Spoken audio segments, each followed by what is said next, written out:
I find a spot on the bench in front of the line of carriages, buggies, and one stalled motor car facing the wrong direction, trying my best to ignore the other girls' whispered plans as they climb into each other's buggies after school.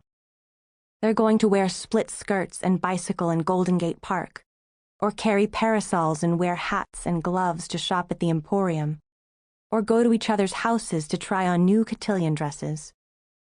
I crack open my book as more girls sweep by. A book is a friend you take with you wherever you go. Gemma leans on her crutches next to the bench, resting her black stockinged toe on the ground. Her sprained ankle is bandaged in a crisscross pattern, very different from the way my father does it. Gemma has blue eyes, reddish blonde hair, and full cheeks that always look feverish. "What are you reading about?" "Mucus," I tell her. "Did you know your nose produces a flask full of mucus every day?" Gemma makes a face. "A flask full? Don't tell me you drink it." "Actually, I do. Everyone does." I know I shouldn't say things like this.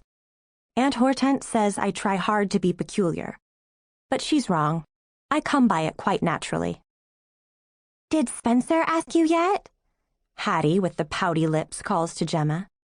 Gemma turns to answer. I don't hear what she says. It isn't intended for me. Nothing they say ever is.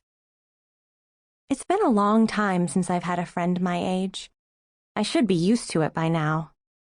I was 11 when Aunt Hortense insisted I enroll in Miss Barstow's School for Young Women, where every girl learns the virtues of patience, the proper use of calling cards, and how to marry a man of stature, which means he has money. Last year, Clara, my friend from church, moved away, and my big brother Billy turned mean and stopped letting me tag along with him. Now I'm 13, and my friends are the cook, the maid, our horse, and my father. Luckily, tomorrow I get to go on calls with Papa, so I won't have to face Miss Barstow's for 3 whole days. I've been assisting my father for only a few months, but I've taken to it like butter to biscuits. What Papa does is a lot more interesting than what we learn in school. There's no science at Miss Barstow's, no math after 3rd grade.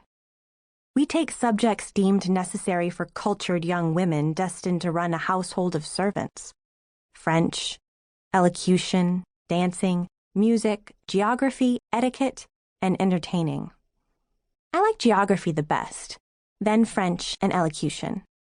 Etiquette and entertaining put me to sleep, and dancing is pure agony.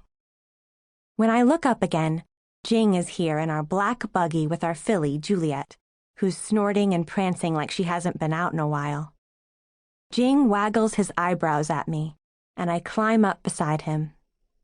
He flaps the reins, and Juliet trots forward into the street. Bits of foam fly where the lines rub against her shiny brown neck. Jing doesn't have a long braid or wear baggy pants and white socks the way most Chinamen do. He dresses like my father and speaks formally, never in pidgin English. We say he's our cook, but he also takes care of our garden, our 2 horses, our 9 chickens, and our cat, Orange Tom. But not the parrot, Mr. P. Our maid, Maggie Doyle, looks after Mr. P. Maggie does the work of 3 maids, but she has peculiar ways. Addled, Billy calls her. We take the route by the sign that says, Painless Piano-Playing Dentist. Painless my foot. Papa says he plays the piano so no one can hear his patients scream. Jing smiles slyly. See anything in my ear? I lean in. No? He turns his head. How about the other one? I peer in that ear. Nope. Ah, what's this? He pretends to pull a tiny frog out of his right ear and hands it to me. I grin at him, inspecting the live frog in my hand. It's bright green with a black mask. Jing always has something for me. A smooth black stone, a white feather, or cookies baked in the shape of my initials. I keep his gifts on my windowsill, except for the ones I eat. He asks me how Miss Barstow's was today, and I try to think of a story that will make him laugh. Miss Barstow bought a new dunce cap. She tried it on to demonstrate what will happen if you flunk your French vocabulary test, but her hairpin got caught and she couldn't get it off. Miss Annabelle had to help her. Stuck dumb, Jing says. Dumb stuck, I say and laugh. It serves her right. I hate that thing.